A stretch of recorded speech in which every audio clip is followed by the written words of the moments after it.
अपने घर पे कोचिंग कराते हैं। आज हमने उनका मौका मिला है ऑनलाइन ट्रेनिंग में ना राजभाषा के बारे में जानकारी लेने की, तो प्लीज़ आप लोग भी ध्यान से सुने और जो भी क्वेरी हो आप सर से बिल्कुल आप पूछ सकते हैं। Thank you so much. Okay okay, so thank you very much madam Ritambhara ji ने अभी आप सबसे हमारा परिचय दिया। और हमारे जैसा हम देख रहे हैं, हम रितंबरा जी के अलावा मुझे जो दिख रहे हैं अभी अमृता कुमारी जी जुड़ी हुई हैं, आलोक आनंद जी भी जुड़े हुए हैं, कई लोग जुड़े हुए हैं और हमारे एडी साहब तो हैं ही हैं मेरे साथ। वो हमेशा की तरह से क्या कह सकते हैं, मेरे एक छाया के रूप में, शैडो के रूप में और शोल्डर टू शोल्डर ट्रेनिंग को ऑर्गेनाइज करने के लिए लगे रहते हैं। तो जैसा मैडम ने बताया, आज का ट्रेनिंग बड़ा महत्वपूर्ण है, बहुत इस पे मेहनत हुई है। मैं आपको एकदम एट द वेरी बिगनिंग, एक तो पहले कोशिश करूंगा, मैं इंग्लिश का टीचर हूं लेकिन इंग्लिश कम बोलूं। आज मैं एसएससी सीजीएल पढ़ाता हूं और for the last 50 years I am a teacher of English language. तो ये इंग्लिश वाला आज एक किनारे रखते हैं, क्योंकि कारण क्या, राजभाषा। और परिचय भी मैडम ने बहुत अच्छा हिंदी में दिया, ये बहुत अच्छा लगा मुझे। तो आइए आज कोशिश करेंगे कि हम अंग्रेजी के कम से कम शब्दों का प्रयोग करें। वैसे तो मैं हैबिचुअल हो गया हूं, लेकिन फिर भी कोशिश करूंगा कि राजभाषा की बात है तो आज पूरी तरह से समर्पित रहूं राजभाषा के प्रति। पहले तो हम एक ये वचन लेते हैं कि आज की पीपीटी भी हमने काफी हिंदी में बनाई हुई है। जो भी राजभाषा से जुड़े हुए जितने भी आयाम है, जो भी पहलू है, जैसे आप कहेंगे सर कुछ पहलुओं को बताइए, अभी आएगा। करीब 10 ऐसे सैलिएंट फीचर का मतलब मुख्य बिंदु हैं। ऐसे 10-11 मुख्य बिंदु हैं जिनके आसपास ये पूरा लेक्चर 2.5 घंटे का रिवॉल्व होगा। और आज पूरी तरह से थ्रेड वेयर एक इंग्लिश का वर्ड है, लेकिन मैं बिल्कुल अच्छी तरह से आपको राजभाषा की जो संवैधानिक स्थिति है वो बताऊंगा। राजभाषा जो प्रोग्राम है 2025-26 का जो आया हुआ है हमारा मंत्रालय से, जो हमारा मिनिस्ट्री ऑफ होम है, उसके अंतर्गत राजभाषा अनुभाग काम करता है और वो एक एनुअल प्रोग्राम सारे गवर्नमेंट डिपार्टमेंट को भेजता है। इसलिए ये लेक्चर महत्वपूर्ण है। और वो जो राजभाषा का प्रोग्राम आया उस पर चर्चा आज करेंगे कि आपको करना क्या है। इसके बाद जो टूल्स हैं, अभी बहुत से इलेक्ट्रॉनिक टूल्स हैं, जैसे आपका कंठस्थ 3.0 आ गया है 2.0 की जगह पर। तो कई चीजें जो अपग्रेड हुई हैं, उन सब सारे टूल की बात करें, जितने भी ट्रांसलेशन के टूल हैं उन पर चर्चा होगी।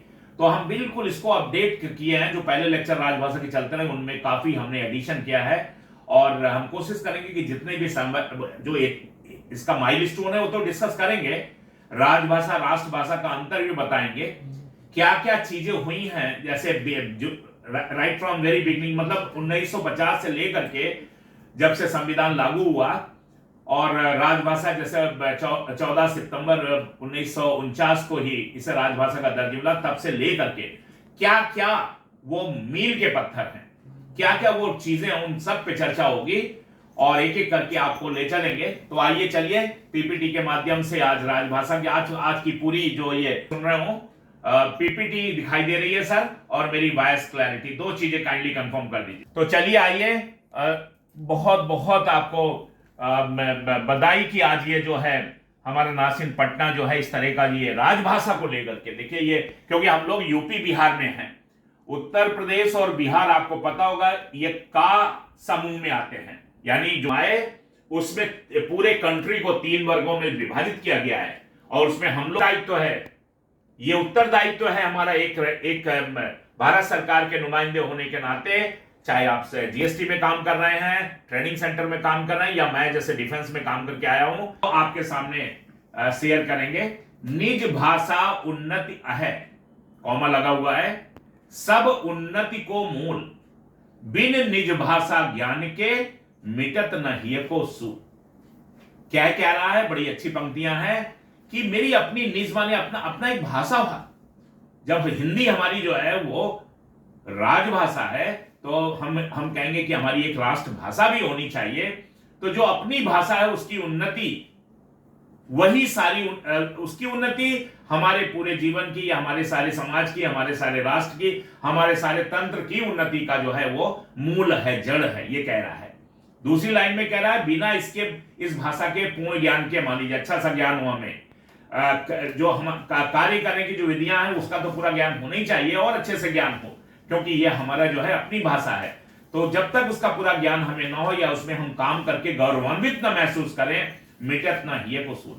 अगर ऐसा नहीं संभव हो पा रहा है तो हमारे मन में एक तरह से जो है कांटा चुभता रहता है, या मन में इस चीज को लेकर के हम जो है अपने को बहुत फील करते हैं कि हम अपनी भाषा में हर चीज नहीं कर पाते हैं और हमारी भाषा भी राष्ट्र भाषा नहीं बन पाई है। तो चलिए ये कह रहा मिटत ना हिये को सूल, यानी हृदय में जो एक दर्द बना रहता है जब तक हम अपनी भाषा को जो है उस मुकाम पे नहीं देखते हैं जिस मुकाम पे इसे होना चाहिए। ठीक है, ऐसे समझ लीजिए कि हमारी अपनी भाषा पूरे देश में हम ये देख रहे हैं, जो आंकड़े कह रहे हैं, जो डेटा कह रहे हैं कि 75% लोग जो है हिंदी भाषी हैं, और इसके बाद भी दुख की यह बात है कि हमारी जो भाषा है वो राजभाषा है, राष्ट्रभाषा नहीं है। भारत एक राष्ट्र है, संप्रभुता है हमारी, लेकिन इस संप्रभुता के बाद भी भाषा के क्षेत्र में हम अभी पीछे, हमारी अपनी जो है ये राष्ट्रभाषा नहीं बन पाई है। संपर्क की भाषा है, ठीक है, हम का क्षेत्र में आते हैं तो हमारी और बिहार की और भी कई स्टेट हैं, इसमें उनकी भाषा ये हिंदी जो है वो संपर्क भाषा है, लेकिन राष्ट्रभाषा का इसे दर्जा नहीं मिला। चलिए आइए इन सब बातों को बाद में डिस्कस करेंगे, अभी हम आगे बढ़ते हैं। देखिए नेक्स्ट पीपीटी आपके सामने खुली होगी। जब हम ऐसा बोले तो एक बार अगर नहीं खुलती तो एक बार कंफर्म कर दीजिएगा।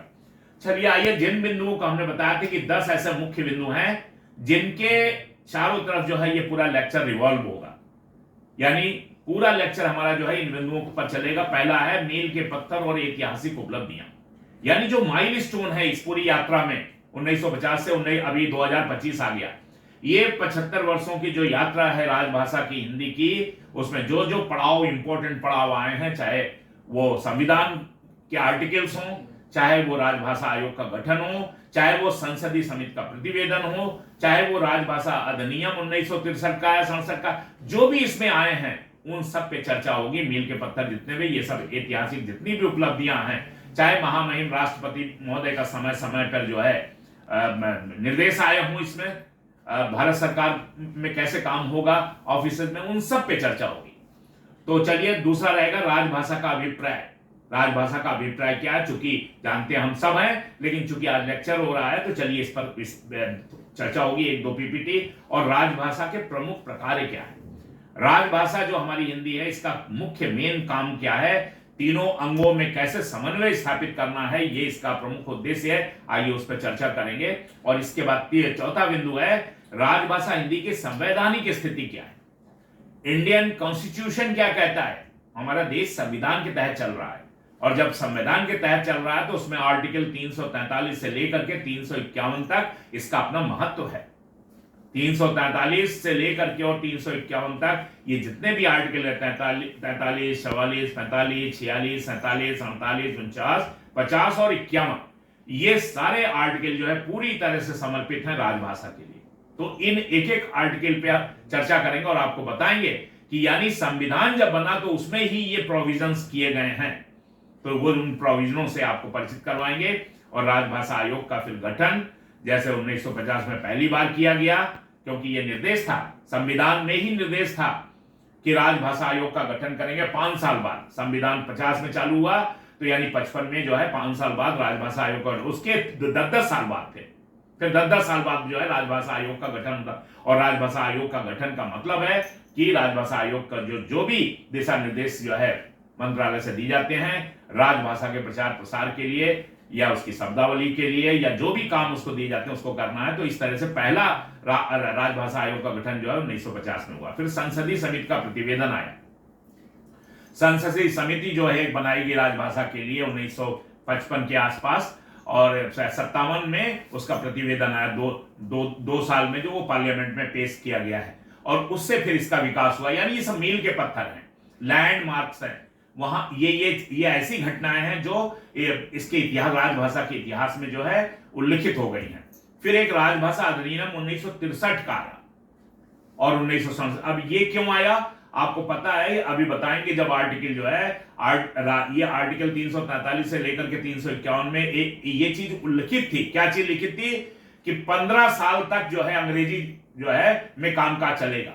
भारत सरकार के, संघ सरकार के जितने भी कार्यालय हैं उसमें अंग्रेजी एक तरह से सहभाषा का राजभाषा का दर्जा तो उसे नहीं मिला, लेकिन वो पैरेलल चली आ रही है, बल्कि मुख्य भाषा ही रही वो। राजभाषा का दर्जा हिंदी को जरूर मिल गया, लेकिन कहने के लिए हिंदी रही और अंग्रेजी जो है प्रतिष्ठापित रही। जैसे उसका अंग्रेजों के टाइम था महत्व तो वैसे ही चलता रहा, और क्योंकि हम बहुत इस पे हैंडीकैप थे, हमारा सारा सिस्टम ही अंग्रेजी में चल रहा था, तो ये मजबूरन जो है आर्टिकल में ये प्रोविजन डालना पड़ा जो है राजभाषा के, कि भाई 15 साल तक जो है ये अंग्रेजी यथावत चलती रहेगी, और इसके बाद 15 साल राजभाषा जो है अपना तैयारी करेगी, पूरी तैयारी, इसकी जो वोकैबुलरी है, इसका जो पूरा सिस्टम है कि कैसे हम जुडिशियरी में या एग्जीक्यूटिव में या पार्लियामेंट में कैसे जो है हमारा ये भाषा जो है एप्लीकेबल होगी, पूरी तरह से उसकी तैयारी करेंगे। और 15 साल बाद ये पाया गया कि तैयारी हुई ही नहीं है, उतनी तैयारी हो ही नहीं पाई है कि इसे जो है रिप्लेस कर दे अंग्रेजी को। तो मजबूरन क्या करना पड़ा, ये राजभाषा अधिनियम 1963 लाना, क्योंकि 65 में एक्सपायर हो रहा था। 65 में मतलब वो संविधान के आर्टिकल के अनुसार 65 के बाद राजभाषा हिंदी में सारा काम संघ को करना था, अंग्रेजी छूना ही नहीं था, तो मुश्किल हो जाती फिर। तो 63 में अमेंडमेंट लाया गया। ये एक तरह से जो है ये 63 और 67 ये समर्पित इसलिए कि अंग्रेजी जो है यथावत चलती रहेगी जब तक कि पार्लियामेंट में अलग से कोई ये इस तरह का जो है प्रावधान ना किया जाए कि कोई दूसरी भाषा जो है अंग्रेजी को रिप्लेस करे, तब तक यथावत चलती रहेगी, कोई टाइम नहीं। अब पहले तो 15 साल कह दिया था, अब कोई टाइम नहीं, इसलिए सन 2025 तक भी चली आ रही। अभी एक तरह से अंग्रेजी अभी भी तमाम हमारे काम अंग्रेजी में इसलिए चलते रहते हैं, और वो इसीलिए क्योंकि उसको भी एक तरह से कानूनी दर्जा मिला हुआ है, गैर कानूनी नहीं चल रहा, कानूनी दर्जा मिला हुआ अंग्रेजी को। कहने के लिए अंग्रेजी जो है विदेशी भाषा हो सकती है, लेकिन वो एक तरह से सहराज भाषा के रूप में चली आ रही है। तो आइए ये अधिनियम क्या है 63-67 उन पे चर्चा होगी। इसके बाद फिर जो हमारा एक सिनेरियो था, क्योंकि तमिलनाडु में प्रॉब्लम शुरू हुई थी, हिंदी को लेकर के तमिलनाडु में प्रॉब्लम हुई, तो ये 63 और 67 ला करके अंग्रेजी को यथावत जो है चला दिया गया। और ये देखा गया कि भाई गवर्नेंस में प्रॉब्लम ना आए, देश को अभी चलाना है। अभी प्रायोरिटी इस चीज की नहीं है कि राजभाषा जो है राष्ट्रभाषा के रूप में प्रतिष्ठित होगी और राजभाषा में रियल में राजभाषा में कामकाज सारा शुरू हो।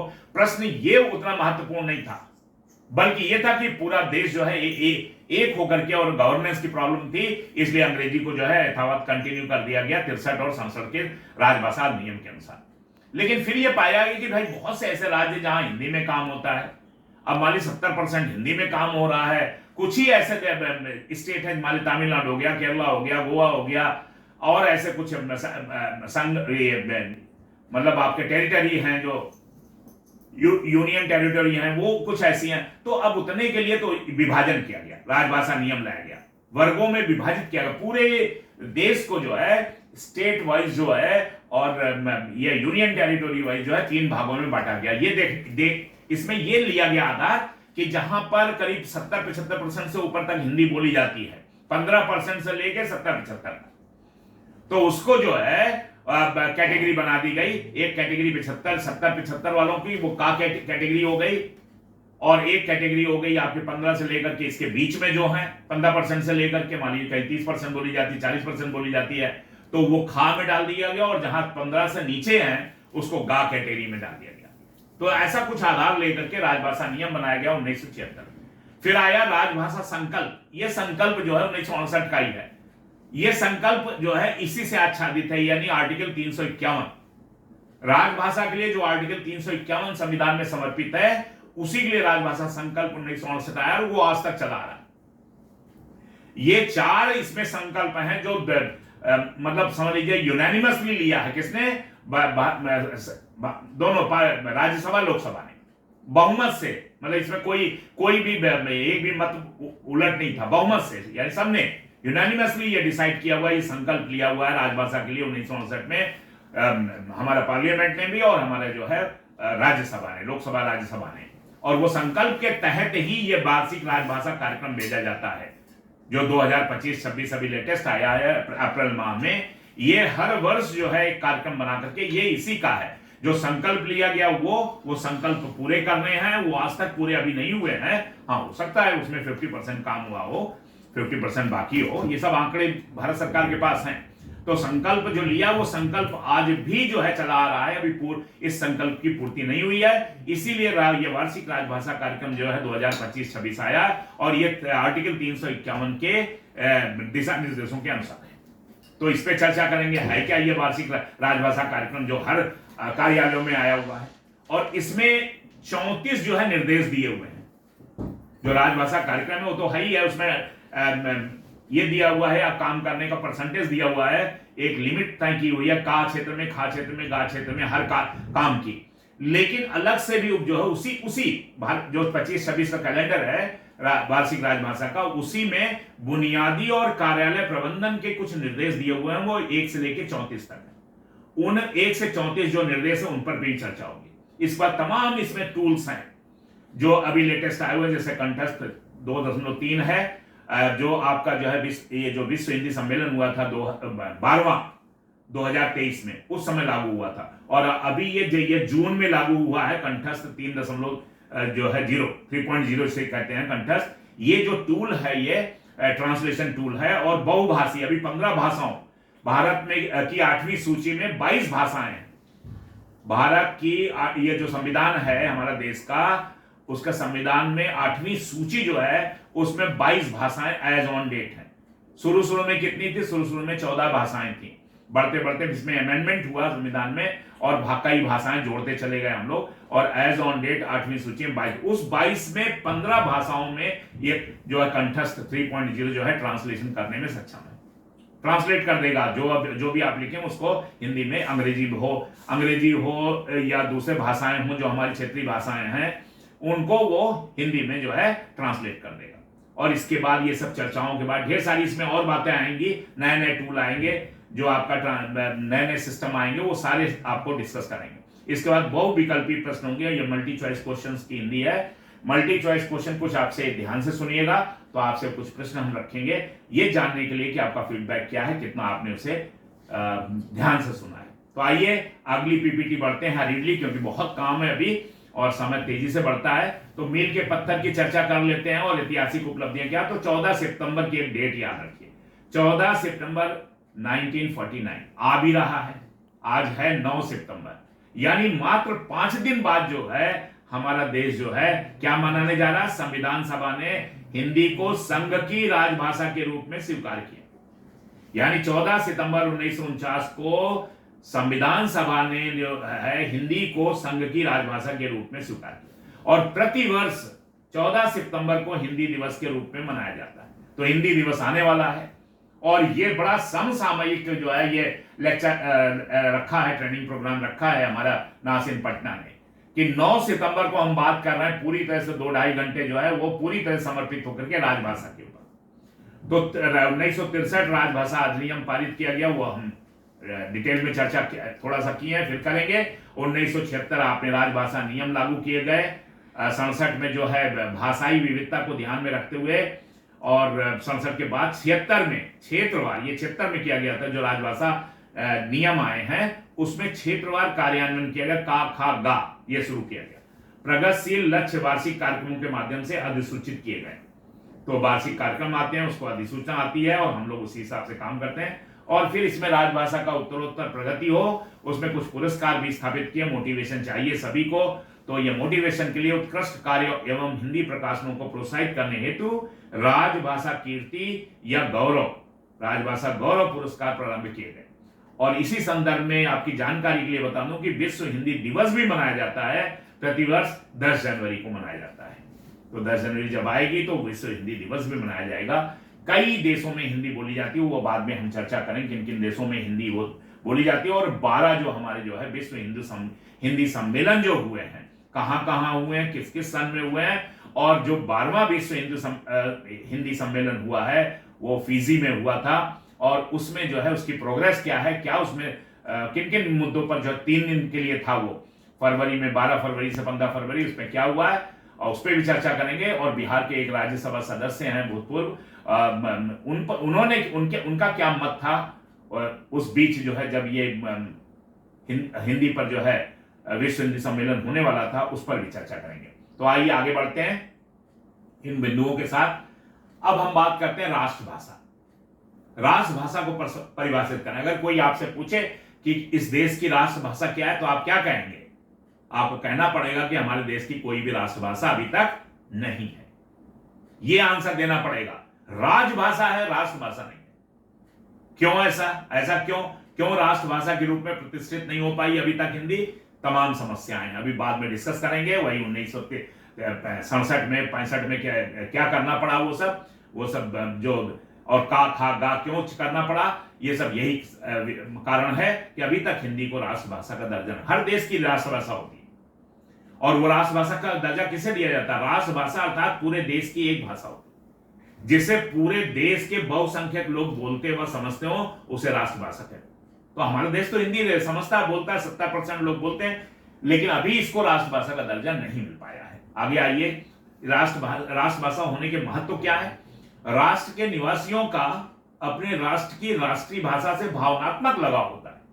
देखिए, जब अगर ये डिक्लेयर हो जाए कि हिंदी हमारी राष्ट्रभाषा है तो एक भावनात्मक लगाव, अभी हम इसे राजभाषा मानते हैं। राजभाषा का मतलब राजकाज की भाषा है, यानी अभी सामान्य बोलचाल की भाषा जो है वो हम के रूप में हिंदी जो है बहुसंख्यक लोग बोलते हैं, वो राष्ट्रभाषा का दर्जा उसे नहीं मिला। राष्ट्र की भाषा राष्ट्रीय प्रतीक के रूप में भी मानी जाती है। ये हमारे राष्ट्र का गौरव है, राष्ट्र का प्रतीक है। ये भी राष्ट्रभाषा होने के सब महत्व हैं, ये फायदे हैं। राष्ट्रभाषा राष्ट्रीय एकता और अंतरराष्ट्रीय संवाद संपर्क की आवश्यकता भी होती है।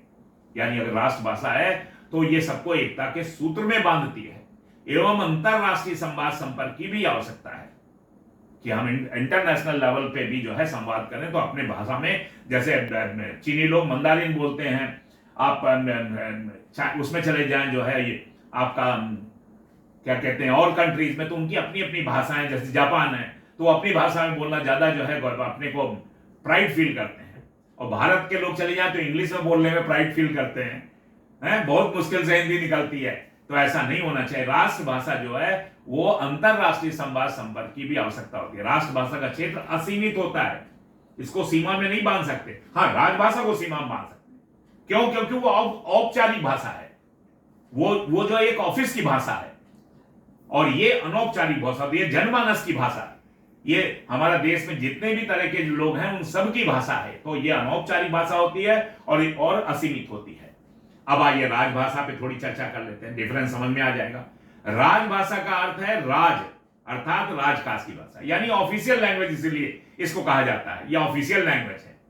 जिस राष्ट्र का प्रशासनिक कार्य या सरकारी कार्य जिस भाषा में होता है उसे राजभाषा कहते हैं। तो हमारा प्रशासनिक कार्य जो है वो हिंदी में होता है, इसलिए हिंदी को राजभाषा के रूप में प्रतिष्ठित किया गया था। कब? 14 सितंबर 1949 को, जिसकी जो है अभी हम जो है एक तरह से मनाने जाएंगे 14 तारीख को जो है हिंदी दिवस के रूप में।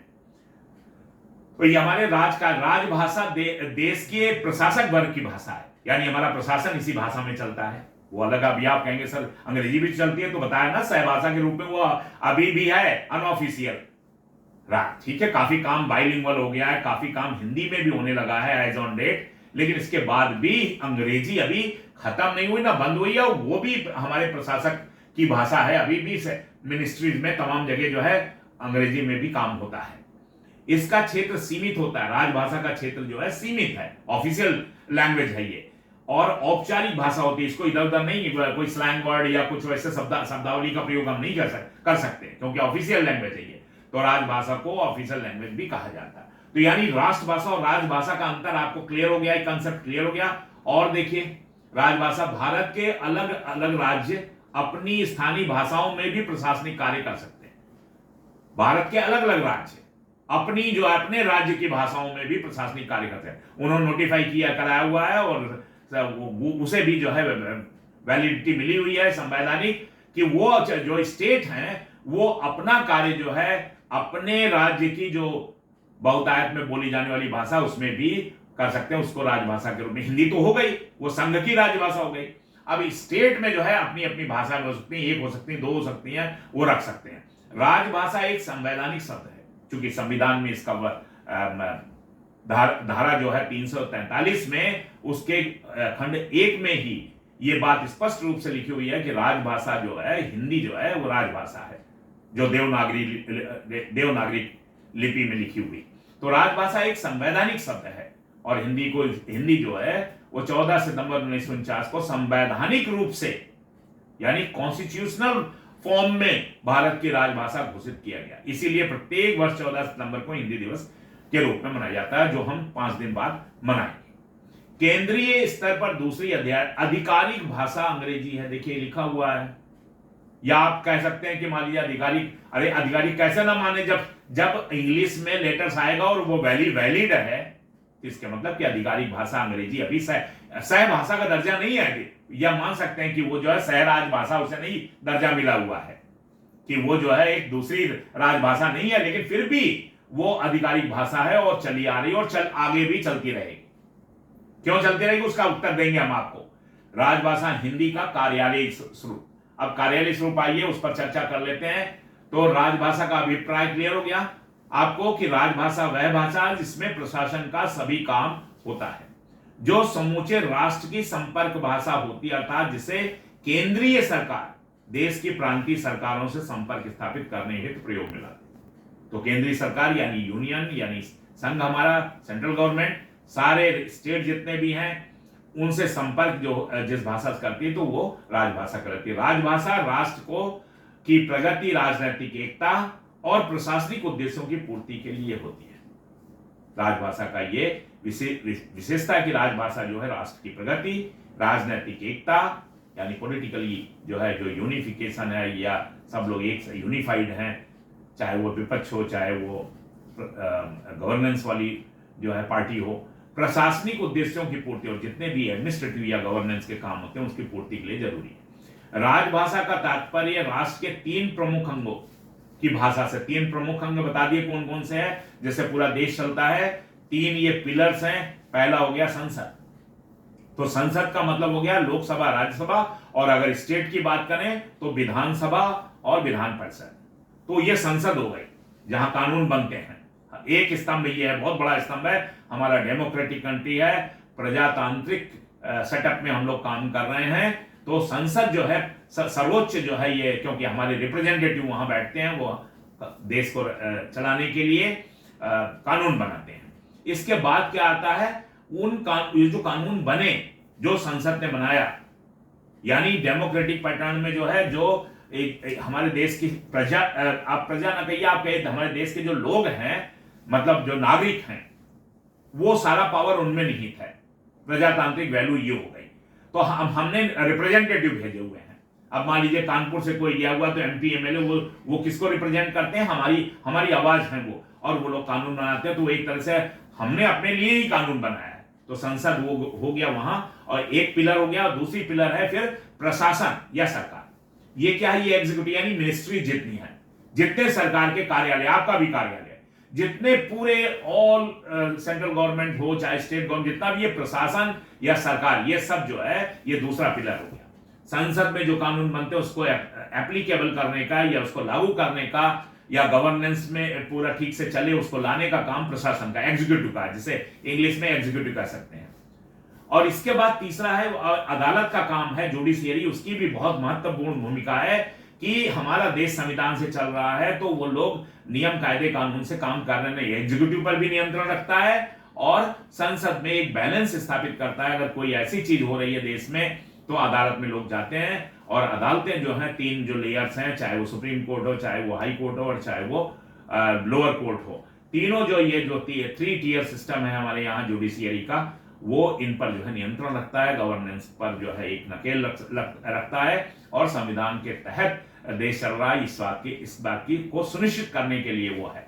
तो एक तरह से ये आई है, आंख है ये, जो प्रशासन के काम पर भी और संसद में क्या कानून बन रहा है संविधान के तहत वो हो रहा कि नहीं हो रहा, उस पर जो है ये एक तीसरा पिलर है। तो तीनों के बीच में संपर्क स्थापित करने का काम राजभाषा करती है। आगे चलिए, प्रदेश का सबसे बड़ा न्यायालय, यानी प्रदेश का सबसे बड़ा न्यायालय कौन सा हो गया, हाई कोर्ट हर राज्य का, और देश के उच्चतम न्यायालय कौन हो गया, सुप्रीम कोर्ट। यानी हर स्टेट का अपना अपना न्यायालय, हाई कोर्ट और उच्च कोर्ट, उनके कार्यों का समन्वय करना, ये भी राजभाषा का काम है।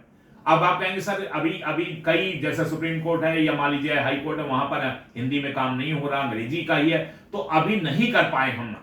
यही तो बात है कि अभी हम अपने को नहीं खड़ा कर पाए उस रूप में समर्थवान बनकर कि हमारी भाषा जो है वो रिप्लेस कर ले इंग्लिश को। तो इस विचार वाला, लेकिन जहां जहां तक हम नीचे करते चले आ रहे हैं, अभी चर्चा करें क्या क्या चीजें हमने जो है पहले स्टार्टिंग में कहां तक गए, फिर बाइलिंगुअल हुआ, फिर इसके बाद धीरे धीरे हिंदी को प्रमुखता मिली। अब बहुत जगह हिंदी में ही है, जहां 100% हिंदी का उत्तर लेटर है तो हिंदी में देना जवाब। तो धीरे धीरे वो कार्य बढ़ रहा है। सरकार के सभी कार्यालयों में संपर्क स्थापित करने का माध्यम, जितने भी सरकार के कार्यालय उनमें संपर्क स्थापित राजभाषा जो है ये उसका प्रकार है, यानी इसके काम है। केंद्रीय सरकार का प्रांतों के साथ और प्रांतों का केंद्र के साथ संपर्क माध्यम के रूप में, यानी सेंट्रल गवर्नमेंट का स्टेट गवर्नमेंट्स का, स्टेट गवर्नमेंट्स का सेंट्रल गवर्नमेंट के साथ जो है संपर्क स्थापित करने का भी एक माध्यम है वो राजभाषा। राष्ट्र के तीनों अंगों में समन्वय स्थापित करना और उसमें संपर्क कायम करना ये हो गया। और एक यह सरकारी कामकाज में प्रयुक्त होकर जनता तथा शासन के मध्य संपर्क पैदा करती है। तो जनता जो और शासन के बीच में एक सूत्र या संपर्क सूत्र का काम करती भाषा, तो यह राजभाषा हमारे जो है ये ऑफिशियल लैंग्वेज जो है हिंदी बनी है। अब आइए राजभाषा का संवैधानिक स्थिति, कॉन्स्टिट्यूशनल पोजीशन क्या है। तो आपको बता ही दिया कि राजभाषा जो है हिंदी जो है राजभाषा का दर्जा उसे मिला था कब, 14 सितंबर 1949 को। संविधान के अनुसार हिंदी जो देवनागरी लिपि में लिखी जाती हो इस देश की राजभाषा है। अब देखिए इसी 15 वर्षों तक, यानी 14 सितंबर 1949 के बाद जब संविधान लागू हुआ, तो संविधान कब लागू, 1950, यानी 26 जनवरी 1950, यानी 25 जनवरी 1965 तक, उसी दिन जब संविधान लागू हुआ उसी दिन लागू हो गया। 15 वर्षों तक अंग्रेजी के सह प्रयोग का प्रावधान और हिंदी को राजभाषा के प्रकार के निर्वाह के लिए तैयारी, हिंदी तैयारी करे, वोकैबुलरी बनाए, हिंदी का लिटरेचर इतना स्ट्रांग हो और इस तरह से जो है ट्रांसलेशन का प्रोसेस सब तैयार हो, हर चीज जुडिशरी में जो शब्दावली है इंग्लिश की, आपका जो है एग्जीक्यूटिव में जितना सारा, इसकी पूरी तैयारी करे 15 साल। और 15 साल यानी 25 जनवरी 1965 तक जो है अंग्रेजी यथावत चलती रही। संविधान के अनुच्छेद 343 से लेकर 351 तक राजभाषा संबंधी प्रावधान है। तो क्या प्रावधान है आगे आइए देखिए नेक्स्ट पीपीटी में। 343 में 3 जो है ये उपखंड है। 343 जो ये आपका आर्टिकल है, इस आर्टिकल में जो है 3 पॉइंट है, 3 बिंदु है। तो 343 आर्टिकल 343 का ए या एक क्या कहता है, संघ की राजभाषा देवनागरी लिपि में लिखित हिंदी है। ओके। इसके बाद 343(2) ये कहता है कि 26 जनवरी 1965 यानी वही 25 जनवरी तक, और 25 जनवरी 1965 तक सभी राजकीय प्रयोजनों के लिए अंग्रेजी का यथावत प्रयोग होता रहेगा। अंग्रेजी जैसे चल रही चलती रहेगी, ताकि हिंदी इस अवधि के दौरान शासन, विधान, कार्यपालिका तथा न्यायपालिका यानी तीनों जो है एग्जीक्यूटिव और ये आपका जुडिशियरी और जो है आपका पार्लियामेंट और या स्टेट लेजिस्लेचर के कार्यों को निष्पादित करने में सक्षम हो जाए। तैयारी करें कि वो सक्षम, मतलब अपनी सक्षमता को पहले एक्वायर करें। और 343 का 3 जो है कहता है संसद को अधिकार दिया गया। ये संसद को किसने अधिकार दिया? संविधान ने। संसद को संविधान ने अधिकार दिया कि 15 वर्ष की अवधि समाप्त होने के बाद भी, यही देखिए ये 343(3) ही सबसे प्रॉब्लमेटिक है एक तरह से। तो अवधि समाप्त होने के बाद भी वह चाहे, अगर संसद चाहे तो अंग्रेजी के प्रयोग को यथावत रखने की विधि द्वारा कोई उपबंध कर सकेगी। यानी पार्लियामेंट अगर चाहे तो 15 साल के बाद भी, पहले तो 15 साल का एम्बार्गो लगाया कि 15 साल अंग्रेजी चलती रहेगी और हिंदी तैयारी करे, लेकिन अगर 15 साल के बाद नहीं तैयारी कर पाई हिंदी तो संसद को अधिकार दिया, ये संविधान ने संसद को अधिकार दिया कि वो आगे भी जो है ये कोई मतलब कानूनन कोई ला करके कोई जो है प्रोविजन ला करके पार्लियामेंट में पास करा करके और आगे भी जो है अंग्रेजी चलते रहे। तो ये 343(3), इसको थोड़ा अंग्रेजी में समझ लेते हैं, हिंदी में थोड़ा क्लियर कम होता है तो हम थोड़ा इंग्लिश में भी लेके आए। जरा एक बार देख लीजिएगा article 343 of the constitution of India. क्या ये प्रोविजन है? Here is the provision in simple words. देखिए पहला 343(1) जो है article declares Hindi in Devanagari script as the official language of the union. तो यानी संघ का ऑफिशियल लैंग्वेज के रूप में इसे डिक्लेयर किया गया। कौन सी हिंदी को? जो देवनागरी लिपि में लिखी है। दूसरा क्या कह रहा है? 343(2) जो है परमिटेड कंटिन्यूड यूज, यानी इस संविधान के इस आर्टिकल ने परमिशन दे दी कि लगातार प्रयोग चलता रहे ऑफ इंग्लिश का फॉर ऑफिशियल पर्पसेस, ऑफिस के पर्पस में, फॉर 15 ईयर्स, 15 साल तक, from the commencement of the constitution, यानी संविधान के लागू होने के 15 साल तक, यानी अप टू 25 जनवरी 1965, ताकि यह अंग्रेजी ऐसे चलती रहेगी। आर्टिकल 343(3), यही देखिए ध्यान से, इसमें प्रोवाइड्स, क्या प्रोवाइड करती है आर्टिकल 343 का 3, दैट पार्लियामेंट में बाई लॉ, कि इस पार्लियामेंट को अधिकार दे दिया कि बाई लॉ, कानून बना करके, में प्रोवाइड, वो चाहे तो प्रोवाइड फॉर कर सकती है, व्यवस्था कर सकती है, the continued use of English, लगातार अंग्रेजी के प्रयोग का, even after the 15 year period, यहां तक कि 15 साल के बाद भी, in addition to Hindi, Hindi के अतिरिक्त या अलावा, हिंदी तो ठीक है चल रही है, लेकिन उसके अतिरिक्त या अलावा जो है, अगर पार्लियामेंट चाहे तो कानून बना करके जो है अंग्रेजी का लगातार प्रयोग 15 साल के बाद भी जारी रख सकते हो। और यही हुआ 1963 में, वो जो आया, जब 15 साल 65 में पूरे होने को, तो उससे पहले ही ये हुआ कि अब अंग्रेजी को जो है रिप्लेस करेगी हिंदी, अंग्रेजी चली जाएगी, तो तभी प्रॉब्लम शुरू हो गए, और फिर अल्टीमेटली जो है ये लाना पड़ा, जो है आपका जो है कानून बनाना पड़ा पार्लियामेंट को, और कानून बनाया उन्होंने 1963 में। तो इन प्रैक्टिस देखिए नीचे लिया हुआ है, the provision was used to pass the official language act, यानी एक कानून लाना पड़ा ऑफिशियल, जिसका नाम क्या कहलाया, ऑफिशियल लैंग्वेजेस एक्ट 1963, जिसका अमेंडमेंट किया गया 1967 बाद में, विच इंश्योर्ड, इसने क्या किया, सुनिश्चित किया, क्या सुनिश्चित किया, कि इंग्लिश वुड कंटिन्यू, कि अंग्रेजी जो है कंटिन्यू करेगी इंडेफिनेटली, कब तक, कोई सीमा नहीं, कभी तक, 75 साल हो गए और 75 साल, कोई सीमा नहीं, for official purposes of the union, संघ का ऑफिशियल पर्पसेस के लिए, अलोंग साइड हिंदी, हिंदी के साथ साथ, यानी ये ऑफिशियल लैंग्वेजेस एक्ट लाया गया 1963 में, जिसका अमेंडमेंट 60 में, इसने जो है अंग्रेजी को कंटिन्यूड करा दिया आगे भी, जो अभी तक चला आ रहा है। तो कंसेप्ट क्लियर हुआ मेरे ख्याल से, आगे बढ़ते हैं। अब आइए अनुच्छेद 344 क्या कहता है, माननीय राष्ट्रपति महोदय को संविधान के प्रथम 5 वर्ष तथा इसके 10 वर्ष के पश्चात राजभाषा आयोग की नियुक्ति करने के लिए निर्देश मिले, यानी संविधान ने राष्ट्रपति महोदय को ऑथराइज किया, महामहिम राष्ट्रपति महोदय को ऑथराइज किया कि आप राजभाषा आयोग का गठन करें।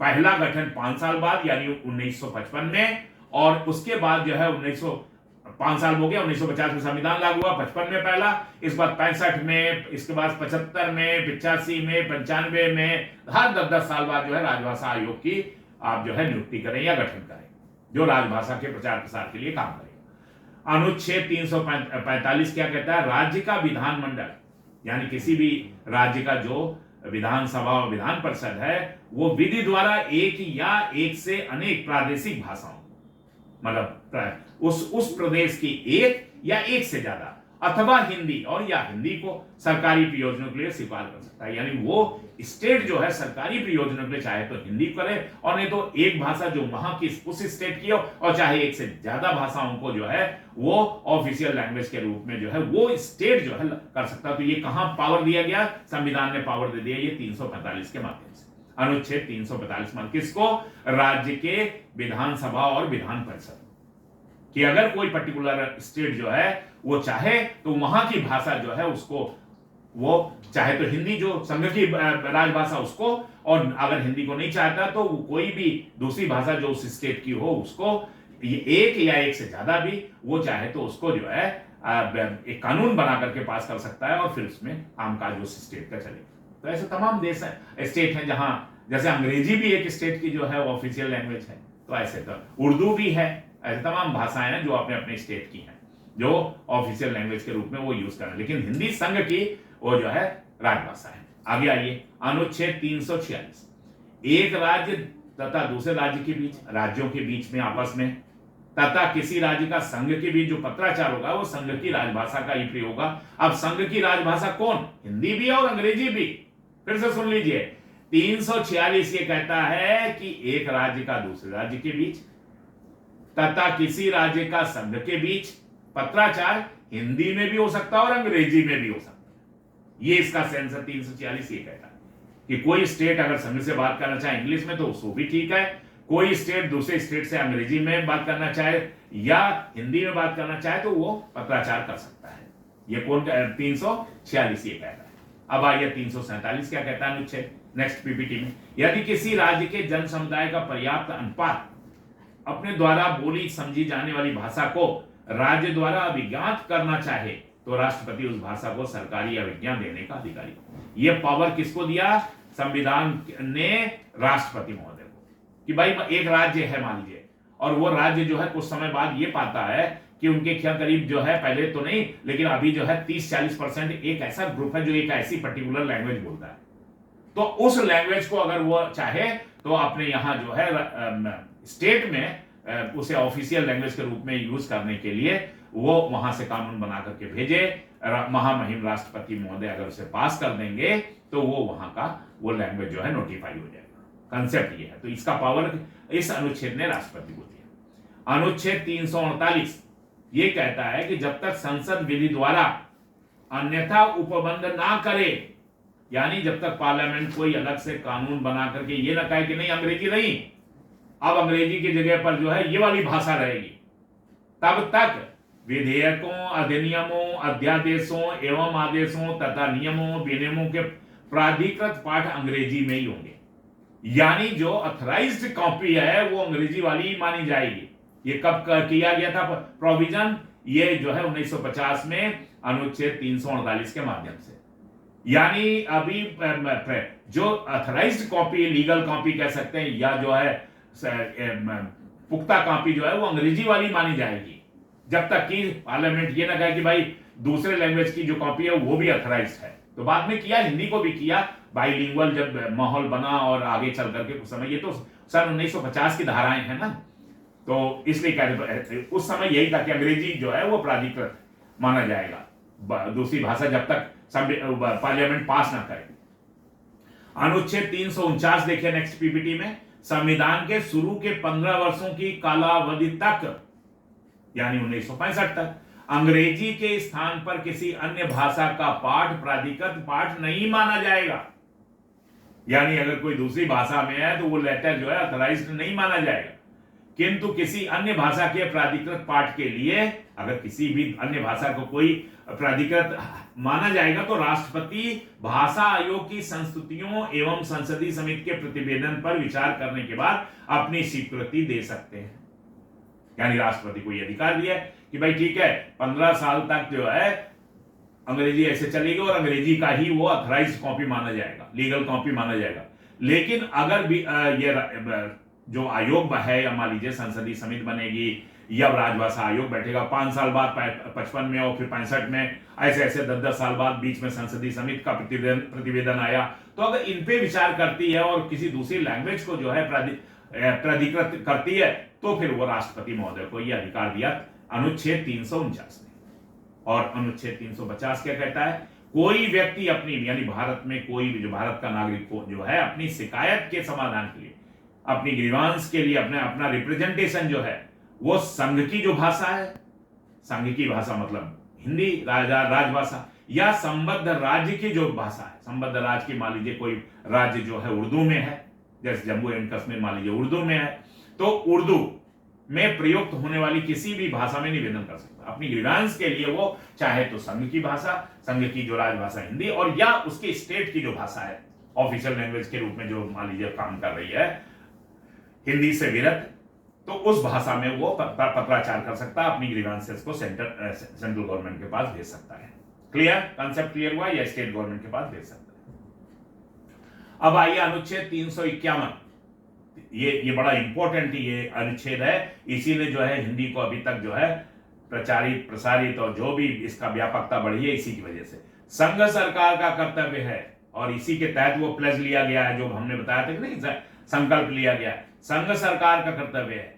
अनुच्छेद 351 कह रहा, संविधान कह रहा है कि ये यूनियन गवर्नमेंट का जो है ड्यूटी है। क्या ड्यूटी है? कि वह हिंदी को एक ऐसी सर्वमान्य राष्ट्रीय भाषा के रूप में विकसित करे जिसका पूरे राष्ट्र में गर्व सहित प्रयोग किया जा सके और वह भारत की मिश्रित संस्कृति को अभिव्यक्त कर सके। इसके लिए हिंदी तथा अन्य भारतीय भाषाओं के शब्दों को ग्रहण कर उसे समृद्ध किए जाने का भी सुझाव है।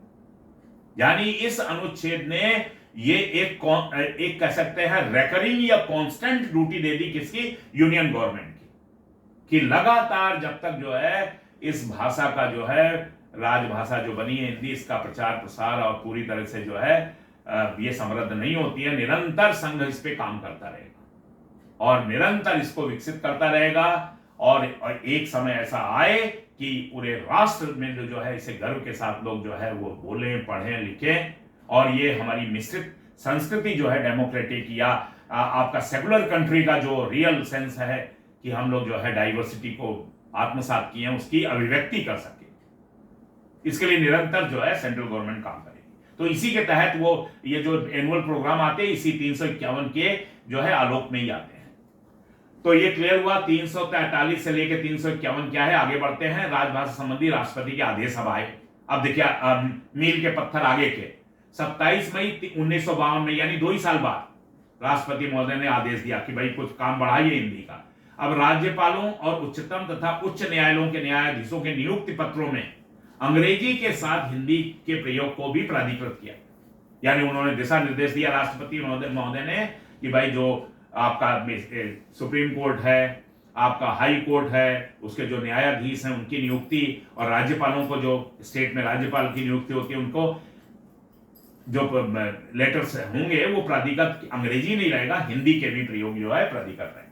ये निर्देश आया। तो इसी निर्देश के अनुसार हिंदी वाला भी जो है वो अथराइज कॉपी हो गई। अगर हिंदी में किसी को मिल गया अपॉइंटमेंट लेटर मान लीजिए हाई कोर्ट के जज को, तो वो उसको ऑनर करेगा। ऐसे ही फिर एक लैंडमार्क है 3 दिसंबर 1955 को। उस दिन क्या किया राष्ट्रपति महोदय ने, दूसरा आदेश जारी किया। उसमें क्या क्या किया कि निम्नलिखित सरकारी प्रयोजनों के लिए अंग्रेजी के अतिरिक्त हिंदी के प्रयोग को प्राधिकृत किया। अब अंग्रेजी तो रहेगी, अंग्रेजी वो प्राधिकृत तो है ही है, हिंदी के प्रयोग को प्राधिकृत, जैसे जनता के साथ पत्र व्यवहार हो, प्रशासनिक रिपोर्ट और सरकारी पत्र पत्रिकाएं, संसद में प्रयोग की जाने वाली रिपोर्ट, सरकारी संकल्प या विधायी अधिनियम बनेंगे वो भी हिंदी में प्राधिकृत रहेंगे। जिन राज्यों की राजभाषा हिंदी है उनके साथ पत्र व्यवहार हिंदी में किया जाए। संधि पत्र है, करार है, अगर ये हिंदी में किया जाए उसको प्राधिकृत किया। अन्य देशों की सरकारों, राजदूतों और अंतरराष्ट्रीय संगठनों के साथ पत्र व्यवहार अंग्रेजी में तो रहेगा ही, लेगा अगर हिंदी में तो वो भी जो है उसको किया जाए, ऐसा निर्देश दिया राष्ट्रपति। राजनयिक और काउंसिल के पद, राजनयिक कौन होते हैं, जो एम्बेसीज हैं, जितने भी अलग अलग देशों में एम्बेसीज जो बने, इंडियन एम्बेसीज जो हैं, वहां पर जो काउंसलर बैठे हुए वहां के जो अधिकारी, अंतरराष्ट्रीय संगठनों में भारतीय प्रतिनिधियों के नाम पर जारी किए जाने वाले जो औपचारिक दस्तावेज हैं उनको भी हिंदी में जो है किया जाए। तो ये एक दूसरा लैंडमार्क हुआ, यानी हिंदी का प्रचार प्रसार और बढ़ा आगे।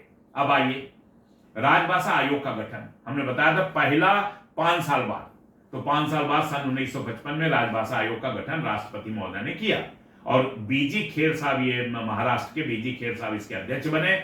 उसमें जो है विभिन्न राज्यों के 22 प्रतिनिधि थे, ये मेंबर कह सकते हैं कि मेंबर जो है देयर वर 22 मेंबर्स उसमें जो है राजभाषा आयोग में 22 उसमें जो है हर राज्य का जो है प्रतिनिधित्व लिया गया उसमें। आयोग द्वारा अब इस राजभाषा आयोग ने क्या किया, सन 57 में राष्ट्रपति को अपना प्रतिवेदन प्रस्तुत किया। उन्होंने 2 साल स्टडी किया, खूब लोगों से बातचीत किया, हर स्टेट का दौरा किया और सन 1957 में राष्ट्रपति महोदय को अपना प्रतिवेदन प्रस्तुत किया। आयोग की सिफारिश क्या थी, क्या सिफारिश की थी, जिसको बाद में माना गया। माध्यमिक शिक्षा के स्तर पर हिंदी का अनिवार्य शिक्षण, यानी इंटरमीडिएट तक जो है हिंदी का अनिवार्य कर दिया जाए शिक्षण। उच्च स्तर पर हिंदी में कार्य करने के लिए पारिभाषिक शब्दावली का निर्माण और प्रचार किया जाए। सब ये सब बातें जो है वो राजभाषा आयोग ने जो है दी रिकमेंडेशन दिया। उच्च शिक्षा में हिंदी माध्यम को प्रोत्साहन दिया जाए। प्रशासनिक कर्मचारियों के लिए किसी स्तर पर अनिवार्य ज्ञान दिया जाए हिंदी का। सेवा परीक्षाओं में हिंदी का अनिवार्य प्रश्न पत्र रखा जाए। देवनागरी देश की सब भाषाओं के लिए उपयुक्त लिपि और 1957 में गृह मंत्री श्री गोविंद बल्लभ पंत साहब की अध्यक्षता में संसदीय समिति का गठन किया गया। एक फिर जो है पार्लियामेंट्री कमेटी बनाई गई 1957 में, उसके अध्यक्ष थे माननीय दी देन होम मिनिस्टर साहब हमारे श्री गोविंद बल्लभ पंत साहब के, और उसमें 20 लोकसभा के सदस्य और 10 राज्यसभा के सदस्य उसके मेंबर बनाए गए संसदीय समिति के। ये भी वही राजभाषा आयोग के क्या रिकमेंडेशन उसको देखना और आगे हिंदी के लिए क्या काम करना, ये सब लैंडमार्क हैं, मील के पत्थर हैं। फिर इसके बाद हमने आपको बताया था कि दिक्कत आई जब 15 साल पूरे होने वाले थे, तो ये हुआ कि अब रिप्लेस करेगी अंग्रेजी को हिंदी, तो वो संभव था ही नहीं।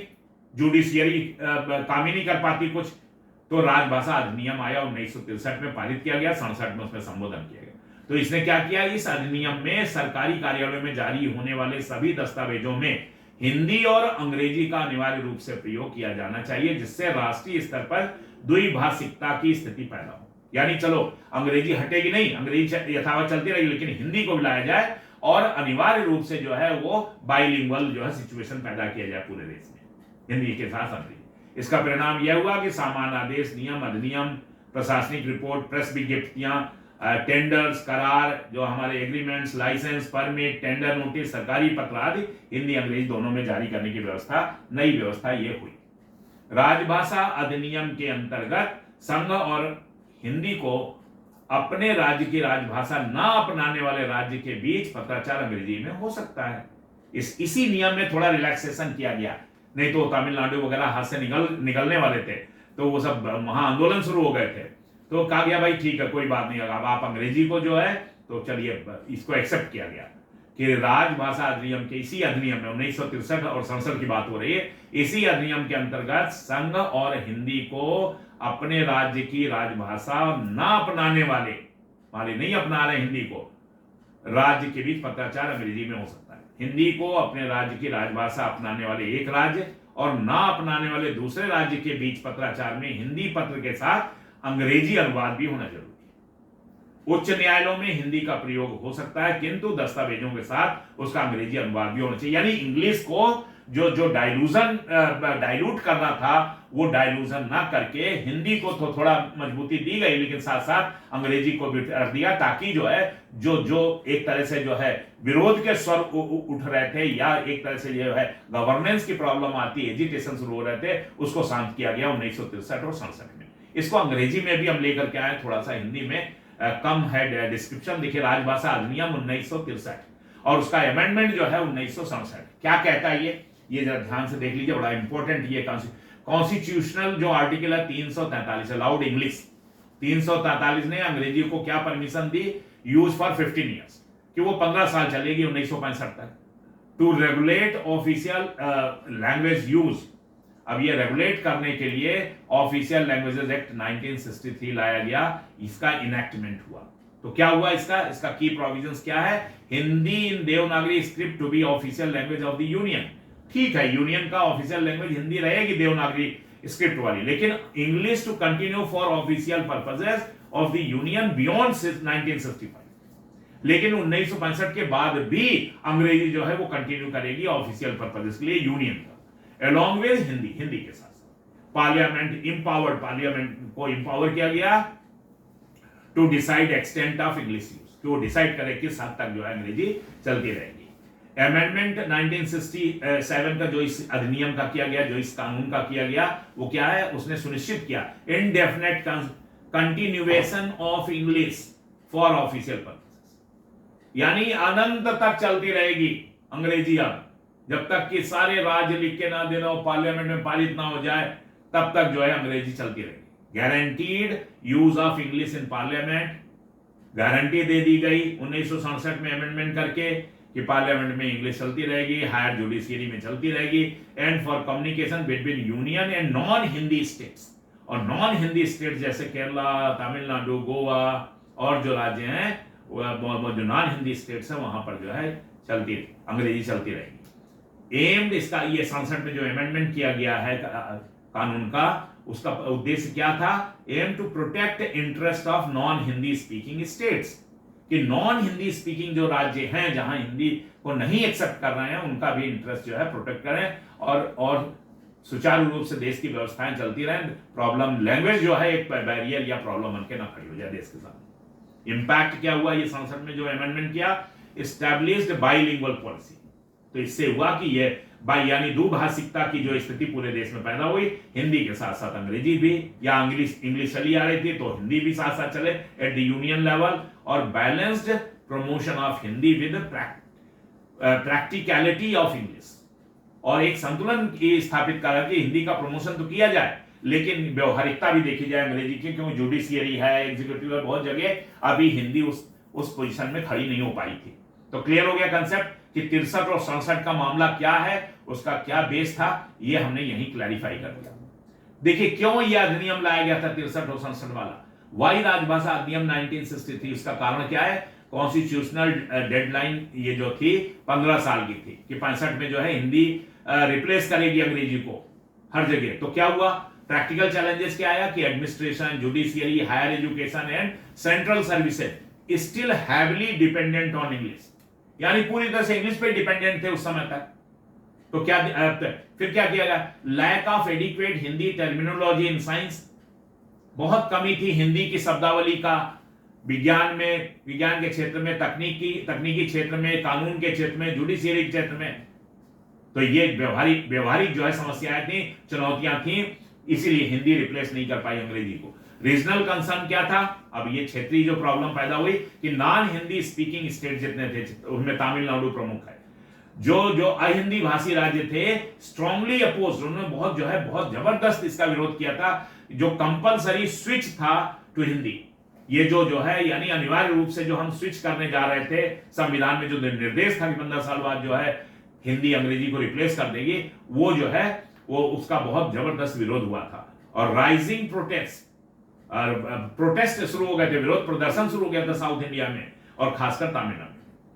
तो क्या हुआ फिर, आवश्यकता किस चीज की हुई, नीड फॉर बैलेंस की, बैलेंस स्थापित किया जाए, संतुलन की स्थिति लाई जाए, टू अवॉइड लिंग्विस्टिक कॉन्फ्लिक्ट, भाषाई जो है वो विद्रोह ना हो जाए, कॉन्फ्लिक्ट ना हो जाए, झगड़ा ना हो जाए, यानी भाषाई जो है संघर्ष ना हो जाए एक राज्य का दूसरे राज्य का या संघ का राज्यों से, और सुनिश्चित किया जाए कि गवर्नेंस सही ढंग से स्मूथली चलता है। तो पार्लियामेंट ने क्या किया, इनेक्टेड, यही कानून है, ऑफिशियल लैंग्वेजेस एक्ट।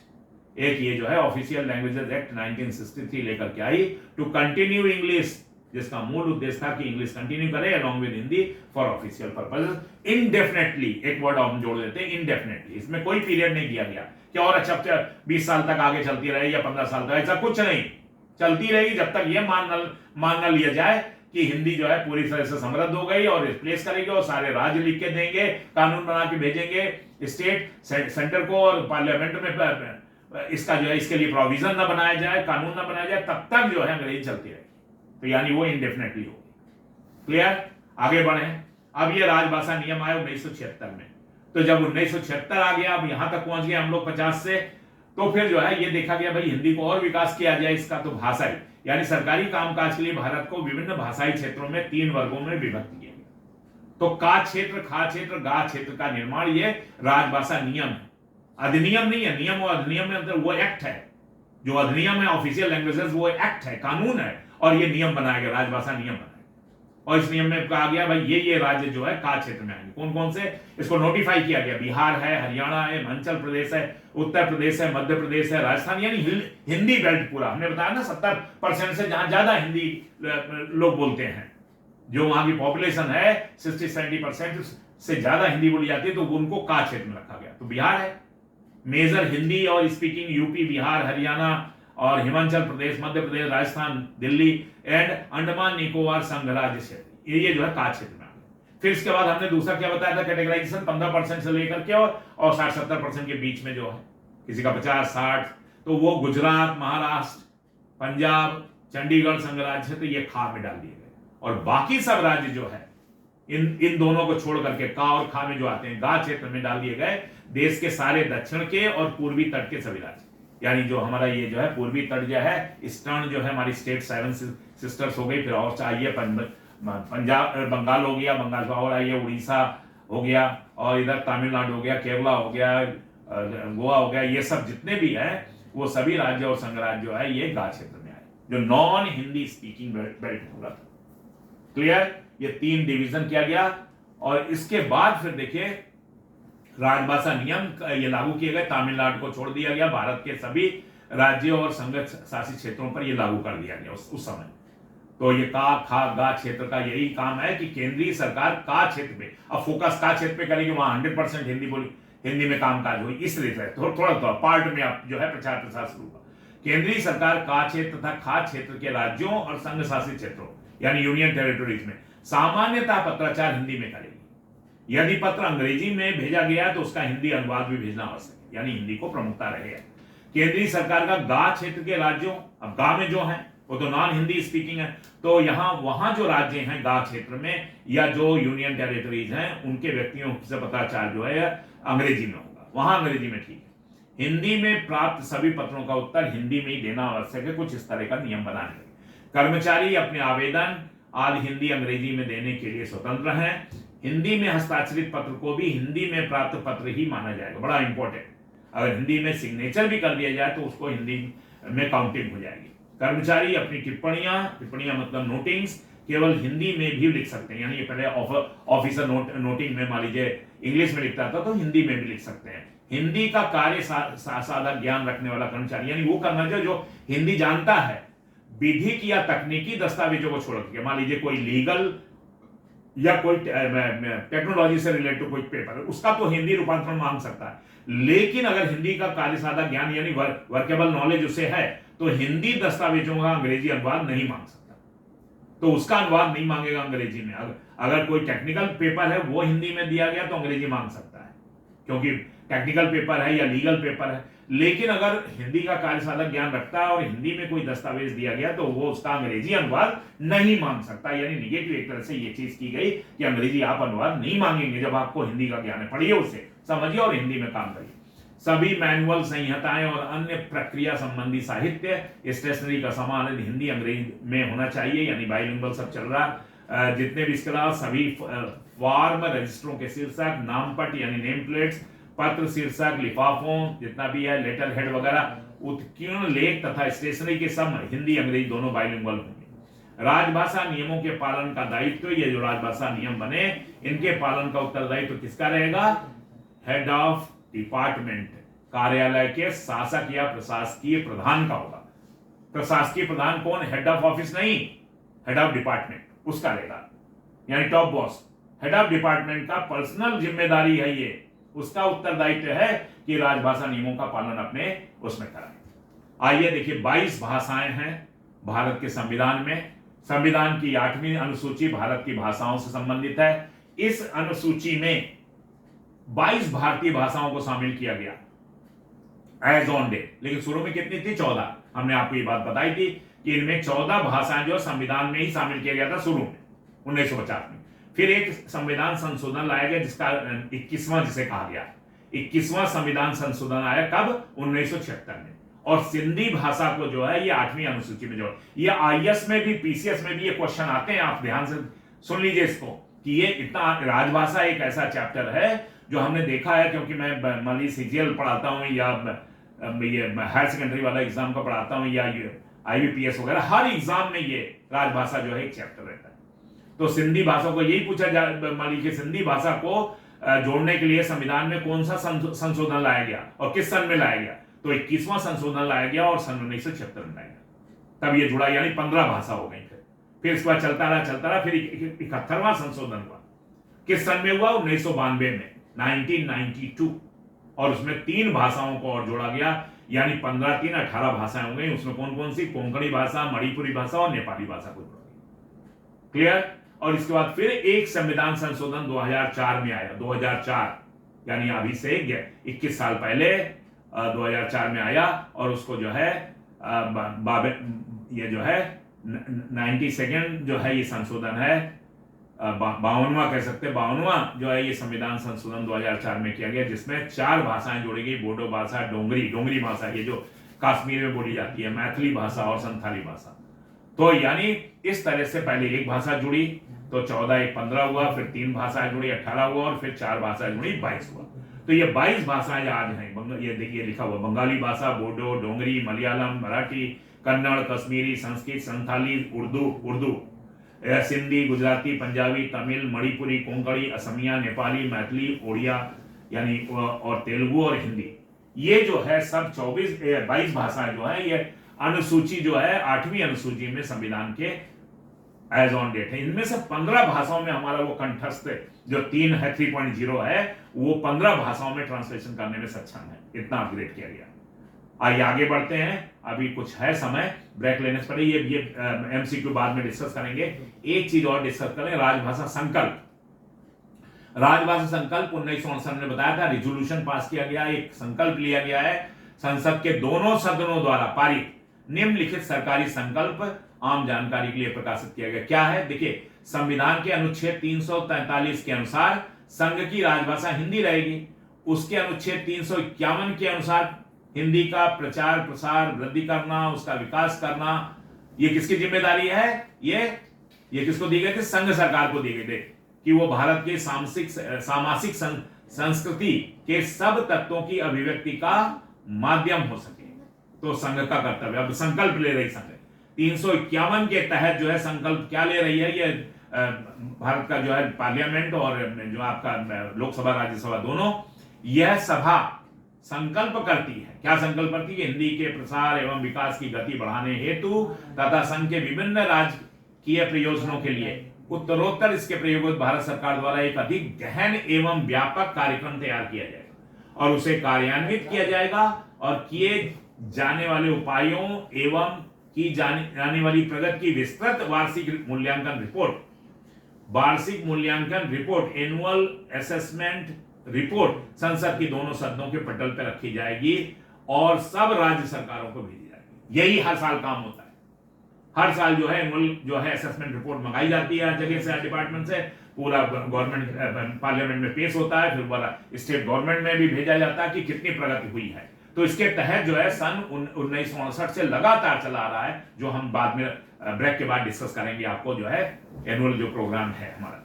ठीक है, एक संकल्प ये हो गया। इसी तरह से उन्होंने दूसरा संकल्प लिया।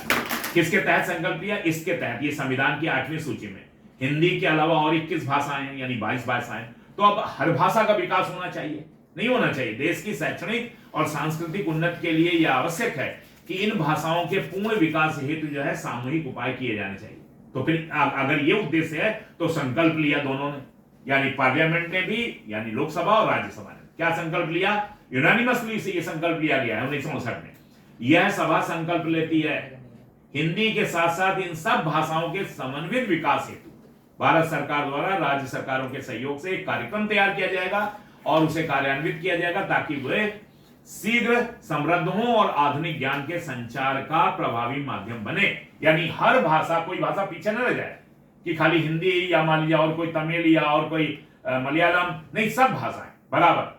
यानी उसमें जो है जो 22 भाषाएं हैं अनुसूची में, तो प्रयास ये किए जाए, संकल्प ये लिया गया कि सभी भाषाएं जो है वो समृद्ध हों ताकि धीरे धीरे करके जो है सभी भाषाओं में जो है संचार का प्रभावी माध्यम बन सके। तो ये संकल्प। इसी तरह से एक और संकल्प, 4 संकल्प है।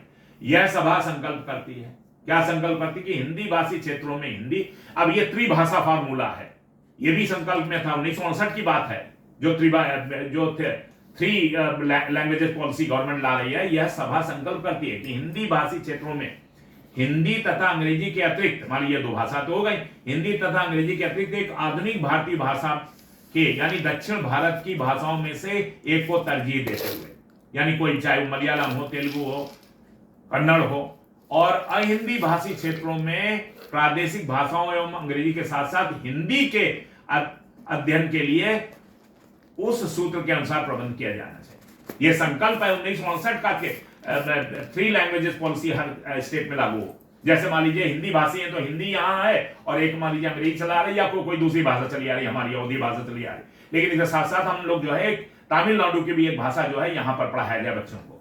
और इसी तरह से तमिलनाडु जो हिंदी भाषी क्षेत्र है वहां पर उनकी जो मलयालम, तेलुगु है और मान लीजिए अंग्रेजी है, उसके साथ साथ जो है उनको हिंदी भी सिखाई जाए। तो ये जो है इस तरह का एक संकल्प है। और इसी तरह का एक चौथा संकल्प है कि जितने भी एग्जाम हैं उन एग्जाम में पहले तो मान लीजिए अंग्रेजी में एग्जाम के पेपर होता था, फिर हिंदी और अंग्रेजी का होने लगा धीरे धीरे बाइलिंगुअल, और अभी जो है कई भाषाओं में जो है ये सारे। तो ये संकल्प लिया था कि धीरे धीरे करके इसमें यूपीएससी का जो है ओपिनियन भी लिया जाए और बॉडी जो है जो एग्जाम सभी भाषाओं में अगर सारे एग्जाम धीरे धीरे करके होने लगे, तो इसका संकल्प लिया था हमारी जो है लोकसभा राज्यसभा ने, और उस पर सनह करके धीरे धीरे करके हम निरंतर जो है आगे बढ़ते आ रहे हैं। वो अभी हो सकता है 7-8 लैंग्वेज में जो है पेपर बनते हैं हमारे यूपीएससी का या पीसीएस का या और कोई जो भी एग्जाम होते हैं सेंट्रल लेवल के केंद्रीय सेवाओं में। तो ये भी है कि 2200 भाषाओं को में जो है केंद्रीय सेवाओं में जो है एग्जाम हो, ताकि किसी भी स्टेट का बच्चा है तो वो अपनी भाषा में वो एग्जाम दे सके। क्लियर हो गया कंसेप्ट? तो ये जो था 1900 जो है संकल्प था 59 का। अब आइए ये तो बता ही चुके हैं कि क्या क्या है। ये देखिए, ये आपको नक्शे से दिखा देते हैं। हिमांचल, ये देखिए जो इस कलर में है ये का क्षेत्र, हिमाचल, उत्तराखंड, हरियाणा, दिल्ली, उत्तर प्रदेश, बिहार, झारखंड, छत्तीसगढ़, मध्य प्रदेश, राजस्थान, ये सब ये का क्षेत्र है, या ए बोल लीजिए इंग्लिश में, नहीं तो का। और आगे आइए, का के अलावा अब ये देखिए ये खा क्षेत्र है जो आपने देखा अभी दो स्टेट देखिए, गुजरात और महाराष्ट्र, और ये जो है ये पंजाब इधर। तो ये जो है ये जो है खा क्षेत्र हो गया, और इसके साथ ये स्टेट हैं, और पश्चिम बंगाल, उड़ीसा, आंध्र प्रदेश, इधर चले आइए, जितना भी ये कोस्टल एरिया है, जितने भी स्टेट हैं, कर्नाटक है, ये सब जो है, तमिलनाडु है, केरल है, गोवा है, कर्नाटका, ये जितने हैं ये सब गा क्षेत्र और लक्षद्वीप समूह है। तो इस तरह से पूरे मैप को जो है का, खा और गा क्षेत्र में विभाजित किया गया, ताकि वो उसका बेस क्या था वो हमने पहले राज्य हैं, और 15% से लेकर के और 60-70% के बीच में है कहीं पर भी, तो वो जो है खा क्षेत्र में डाला जाए, और 15 से नीचे है तो वो जो है गा क्षेत्र, जो मोरलेस अहिंदी भाषी हो गए वो, तो उन्हें जो है गा क्षेत्र में, यानी आंध्रा, कर्नाटका, तमिलनाडु, केरल, ये सब अहिंदी भाषी है। यहाँ हिंदी नहीं है बिल्कुल, ज्यादा होगी तो 2-4%, 5%, तो इनको जो है गाची या तो अपने स्टेट की लैंग्वेज उनकी अब है, या फिर इंग्लिश। मतलब क्वार्टरली कैसे सबमिट करना है, और ईयरली रिपोर्ट कैसे सबमिट करना है, और क्या क्या करना है राजभाषा में ऑफिस में, उस पर चर्चा होगी। बहुत इंपॉर्टेंट जो है अब लेक्चर का पहलू शुरू होगा। अभी तक तो ये लैंडमार्क का इतिहास था। तो चलिए मैं 10 मिनट का जो है वो break. Can you hear me sir from Nasir Patna? अगर कोई सुन रहा हो तो ब्रेक अनाउंस कर लीजिए।